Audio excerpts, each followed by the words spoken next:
Greetings YouTube! For those of you returning to the channel, welcome back. And for those of you visiting for the first time, I'm David, an artist, illustrator, and muralist. I spent the first few months of this year preparing for a showcase of my work here in Vancouver, and this was going to be a video where I took you through my process of creating the pieces for that show, and they were all going to turn out beautifully, and we were all going to live happily ever after.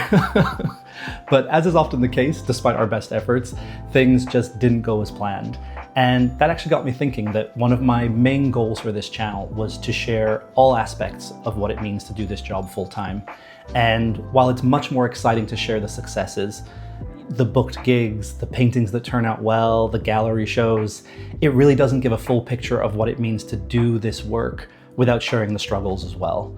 So while I will still be taking you through the process of some of this new work and sharing all the info about our upcoming showcase, we're also going to be talking about some of the hurdles that come up along the way.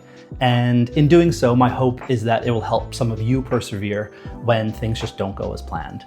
So join me as we do a little work in my studio, try to maintain our sanity, and finally set up our showcase, which I'm super excited to tell you about.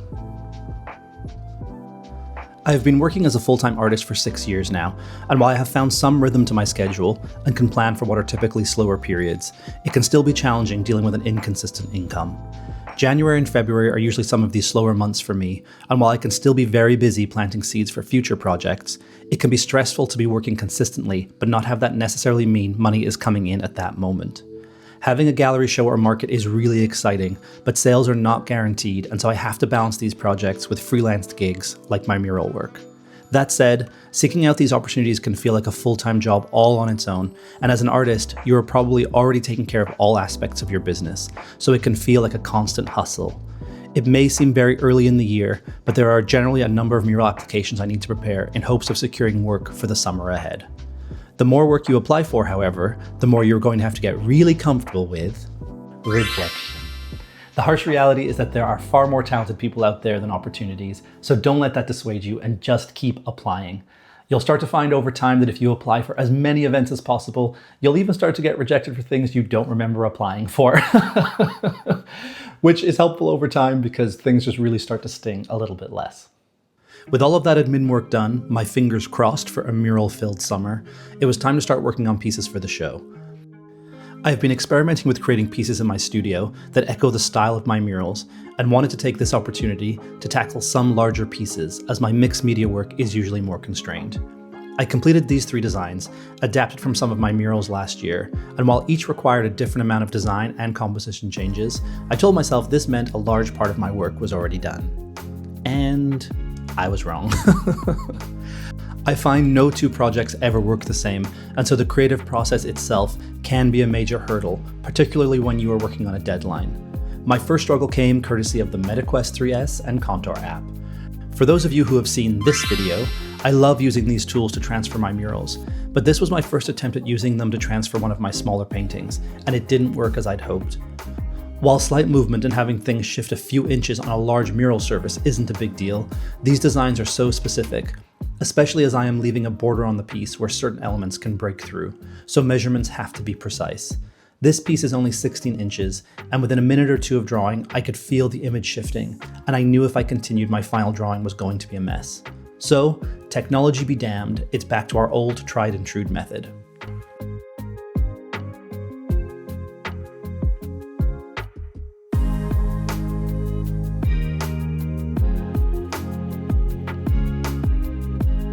I got my images printed out and began transferring each design with graphite paper.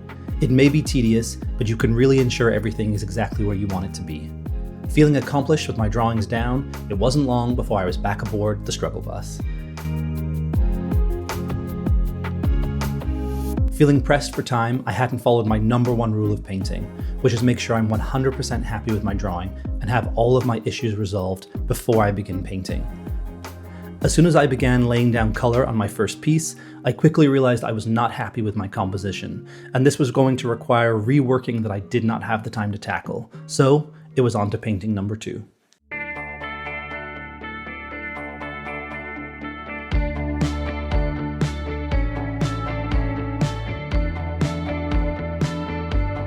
Luckily, the next piece started to flow, and I was enjoying using my Holbein acrylic wash in a new way.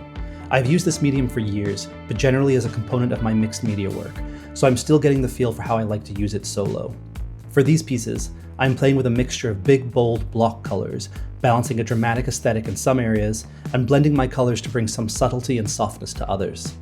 It's a dance that I'm still figuring out, but I'm pleased with the results so far, and I've been enjoying having a different way to interpret my pieces.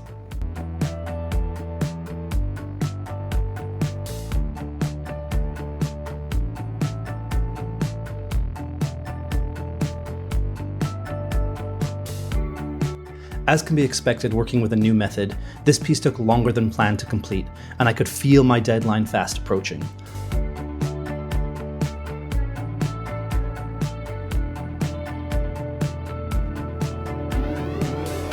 Luckily, I finished this piece just before Fan Expo, which meant I had left myself 10 glorious days to paint to complete the final piece once the show was over.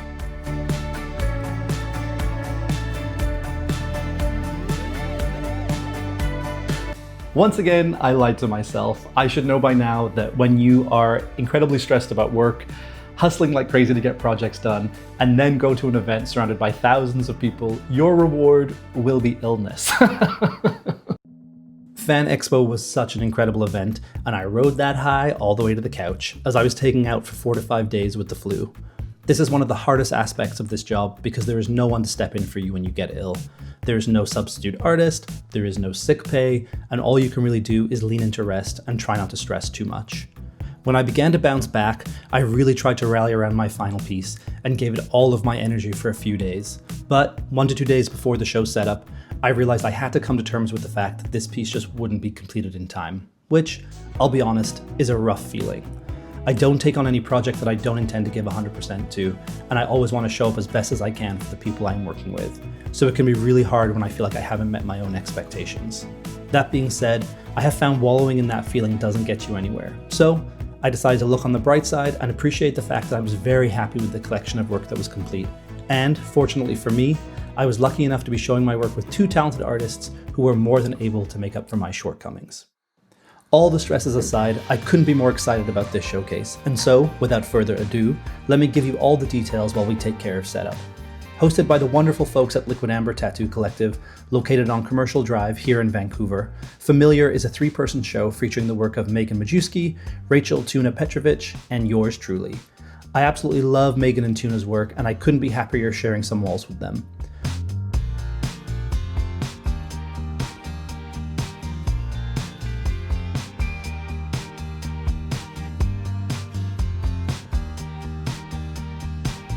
Our work is all quite unique from one another.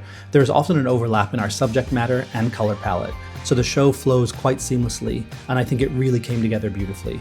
For those of you Vancouver locals, the show is on display now and will be up until early May, so you can pop in and check it out anytime that Liquid Amber is open. Not only that, but Liquid Amber will be hosting a reception on April 10th from 7 to 10 p.m, where Megan, Tuna, and I will all be in attendance. So please come by for a chat and check out the show. How was that for a roller coaster ride of emotions? Some lows, some highs, but we got there in the end. My hope is that sharing some of the struggles that come along with this work don't discourage anyone, but simply let you know that you're not alone in these feelings and experiences when they creep up. And hopefully it'll have the opposite effect and help you persevere when things get tough. So, as usual, I would love to hear from you. Let me know what you think of this video. Did you find any aspect of it helpful? And have you experienced some of these setbacks yourself? And if so, what did you do to pick yourself back up? I'm really not opposed to turning this into an artist support group. So please don't forget to subscribe, and I'll see you in the next one. Bye.